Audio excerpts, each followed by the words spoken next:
What is up, everybody? Jordan here with the Deck Box, coming back to you again with another Forbidden Light deck profile, and we're actually looking at the Quad Greninja Water Box deck. And actually, today is the day that the set drops. I'm super excited. It's official. I'm recording a couple days back, so I'm not actually there yet, but I'm super excited for you guys. You know, some of you are just now opening some of the packs. Maybe you didn't go to a pre-release or anything like that. So congrats on being able to open those packs now. Some of you are getting some boxes in that you had. So hopefully we're seeing some awesome pulls. And if you get any awesome pulls, hit me up in the comments. Let me know what you got. I'd be excited to hear about it. Maybe I can point you in the direction of a good deck list for you to try out for those. But for now, we're going to be looking at Quad Greninja Water Box, which I think is a very, I don't know the right word to use. You're bold if you try to play it. Let's just put it that way.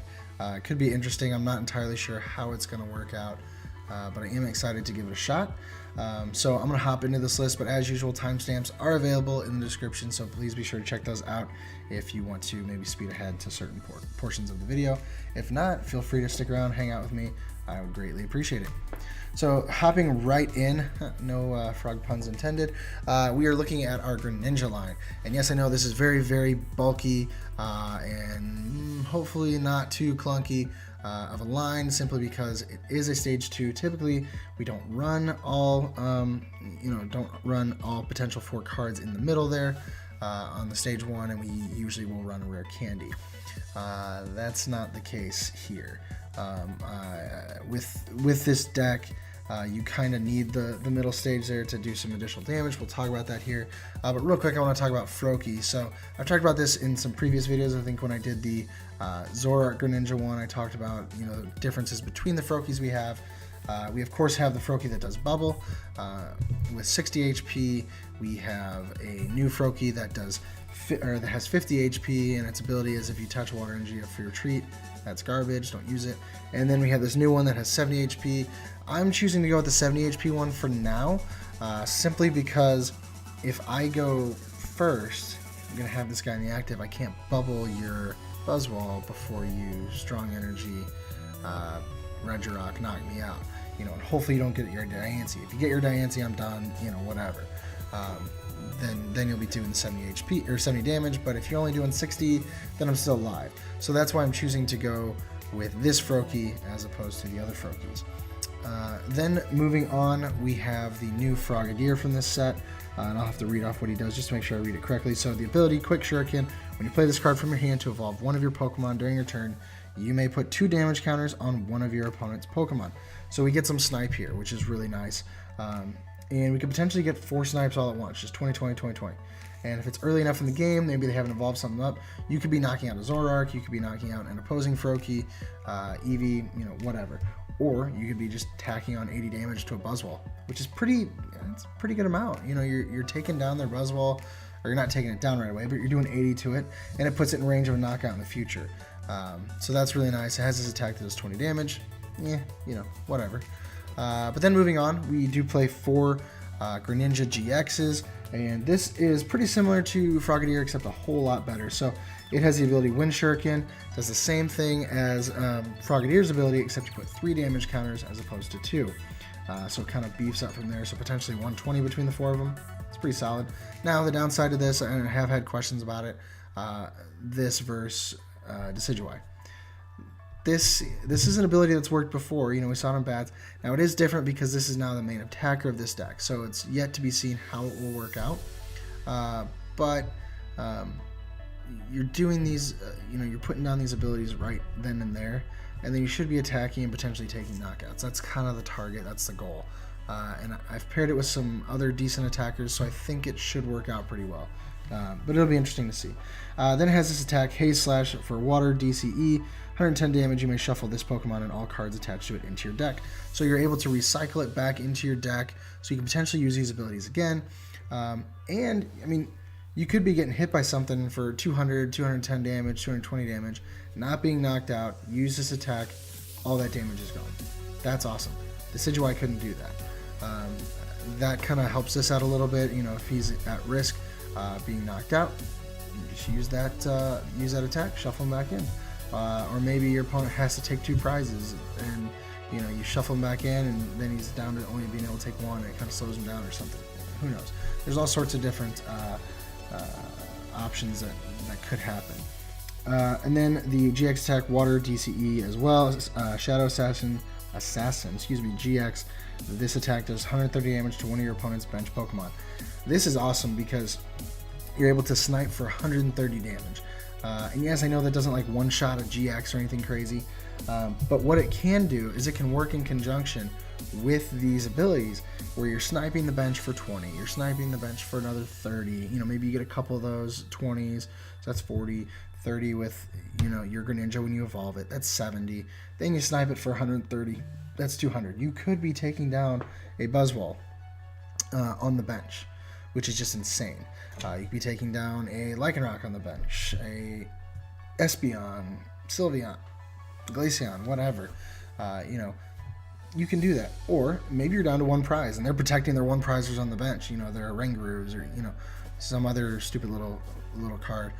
All you gotta do is snipe it for 130, and then they're done. That kind of closes your game out. So it's a really, really good GX attack. May not always be the one that we use, depending on the circumstances, but I think it's a really, really solid attack to consider.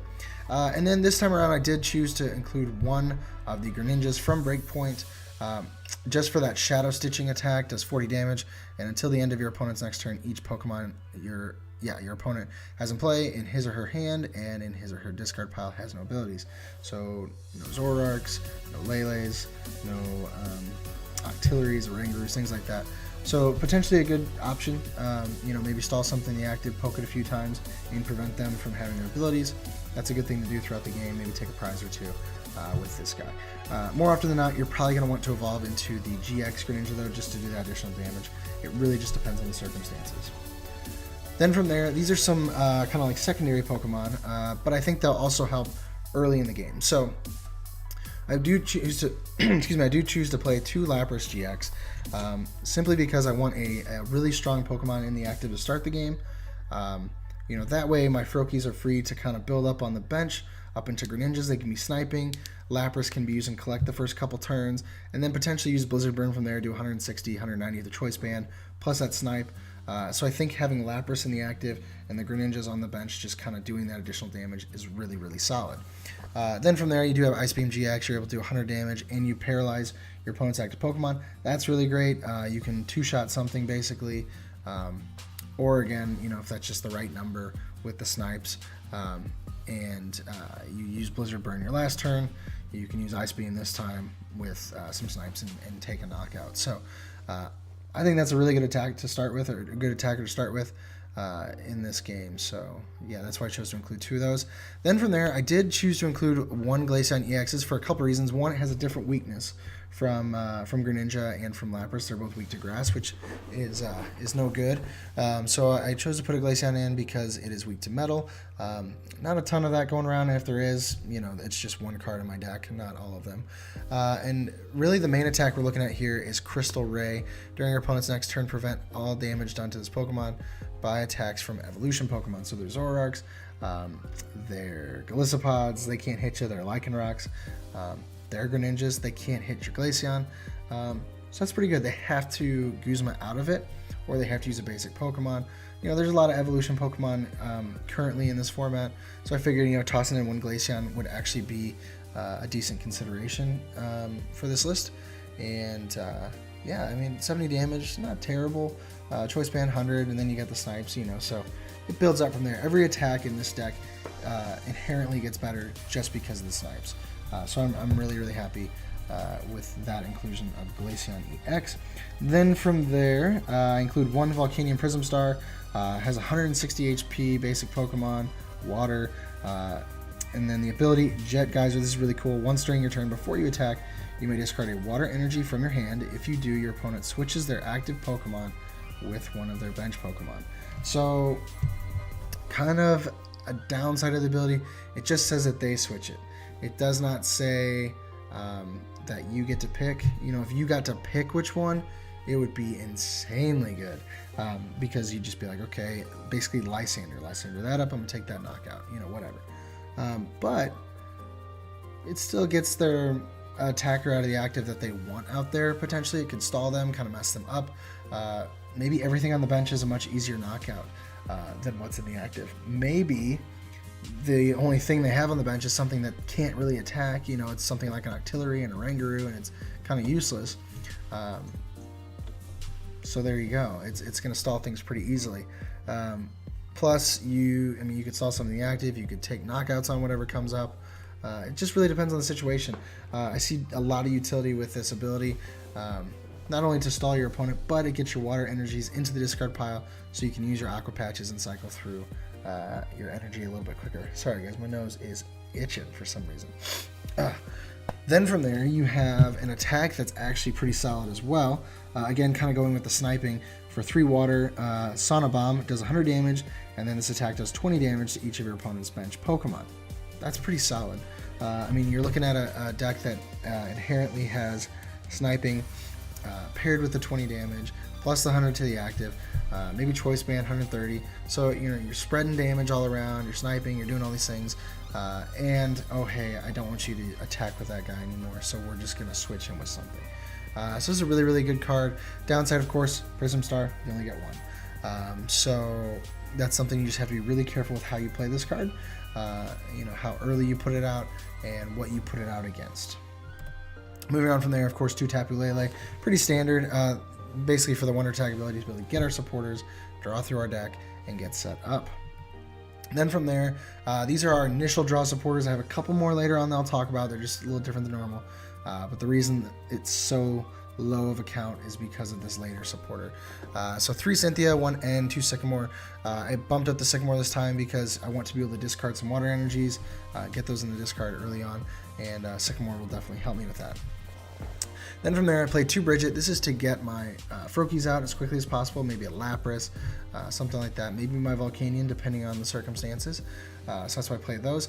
I only play 1 Guzma. I know it seems extremely low. The reason I'm trying it out because of Volcanion's ability. I think this should probably be bumped up to 2. And maybe I can find space for it somewhere. Maybe I could cut the Greninja from Breakpoint, but it seems a little too strong right now to do that, and just go up to at least 2. But with Volcanion's ability, I feel like it's good enough for now, and it'll be something to kind of test out in the future. Maybe bump this up. And then the other draw supporter that we're looking at is Crasher Wake. Let me make sure I read this correctly. I don't want to screw this up. It's a really neat card. So discard 2 water energy from your hand in order to play this card. Search your deck for up to 2 cards and put them into your hand, then shuffle your deck. So basically, when I read this, what I hear is dump 2 water energy, look for 2 Aqua Patches, play 2 Aqua Patches, 2 free attachments in your turn. Boom. And then you do your attachment for turn. So you're getting 3 free energy there, or 2 free energy, and then your attachment for turn. That's kind of what you're going to want to do with Crasher. You're going to want to discard the 2 water energy, get your Aqua Patches, set them up. Or maybe you don't need Aqua Patch. Maybe you discard those 2 water energy and you get your Choice Band and Aqua Patch, or Choice Band and I don't know, name that item card, or name that Pokemon that you need. It's just a really solid card. So these are our other 2 draw supporters, and I think they make the deck a lot stronger because you're forcing the Aqua Patch move, and you don't have to sit there and wait to draw into it naturally. Then from there, our item cards: 4 Ultra Ball, 4 Aqua Patch, and 2 Timer Ball. Ultra Ball, pretty obvious. We're trying to search for our Pokemon. Timer Ball is there to get our Frogadiers and our Greninjas. We want to set those up as quickly as possible. And if we can do that without dumping anything, because sometimes we don't want to dump something. So that's why we threw in a couple Timer Balls. And then Aqua Patch, we just talked about that. Being able to get our energy from the discard pile and set up our Pokemon really quickly is kind of the way to go. Then from there, our items: 2 Field Blower. I'd really love to play 3 just because there's so many abilities in this deck. But 2 is kind of what we have to go with for now, since we had such a heavy Pokemon line in the list. I think 2 should be okay. Not a ton of Garbodor right now, but just enough to kind of keep you on your toes. Then the Special Charge. This is just to get back our DCE that we run in the list. We really want to keep those as close to our deck as possible, and so that's why we play those. And the Super Rad, obviously, is to get back any of our Pokemon or our water energy that happen to be knocked out or discarded in any way, and we might need them back.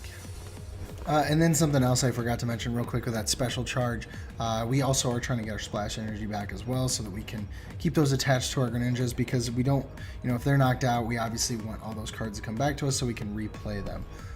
So yeah, so moving on from there, maybe, there we go. Moving on from there to our tool cards, obviously Choice Band is going to allow us to hit some decent numbers, adding that additional 30 damage, so we're swinging for 140 with our Greninjas, 190 with our Laprases, 100 with Glaceons, 130 with Volcanion, yada yada yada, on from there. And then one Float Stone. Obviously there's certain Pokemon we don't want stuck in the active during certain times. Maybe we start a Froakie and we have a Lapras on the bench and we want to get the Lapras up there to keep the Froakie protected. We'll play the Float Stone there. And Lele, don't always want up there. Glaceon's not always the best option up there. So it really just kind of depends on the situation. That's why we play the one Float Stone. They're all decent attackers though, so we're not really in a bad spot. It's not like we're getting Octillery stuck up there or something. Then from there, to close things out with our energy, we do play 6 water energy, which I know doesn't seem like a whole lot because you do have heavy attackers like Lapras, but with Aqua Patch we're able to cycle through things pretty quickly. And Lapras really isn't our main attacker. It's really kind of a slower deck in ways. We're slowly getting the damage out there, and then the Aqua Patch kind of speed things up for us at certain points. But that's why we're only playing 6 right now. Again, this is something that could kind of be tweaked with in the future. Maybe look at adjusting some of the supporter lines and things like that. But I just feel like it's such a tight list that 6 energy is kind of what I had to go with currently.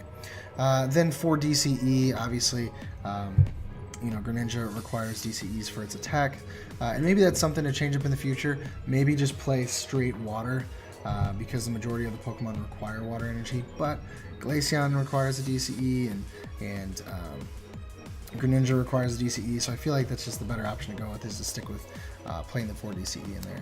And then 2 Splash Energy, like I said, this is good for recycling our Pokemon. If you know what it does, if the water Pokemon this card is attached to is knocked out by damage from an opponent's attacks, put that Pokemon into your hand, discard all cards attached to it. There's the words. So I can get back my whole Greninja line, keep it protected, and just replay it again. They still take their prizes, but I get the chance to snipe them again. So, looking at the final list, here it is for you. Like I said, kind of a tight list. Maybe there's some things in the future that I could take a look at adjusting. And really the main thing that we need to know is, is Greninja going to be as good as people think it is? I don't think it's the best GX from the set, but I do definitely think it'll have its time. And it's definitely an interesting concept, the way it works out. They're definitely playing off the Greninja break that was out before. So it's really neat how they did that. And yes, I know I put Wake instead of Crasher Wake, so I do apologize. That is the full name there. But yeah, so as usual, if you guys have enjoyed this list, 1, thank you for watching, and 2, please be sure to leave a like if you did enjoy it. Share it with your friends as usual, and then obviously if you haven't subscribed, please be sure to do that. I would greatly appreciate it. So guys, as usual, I've been Jordan with the Deck Box, where I want to know what's in your box. We'll see you next time, guys.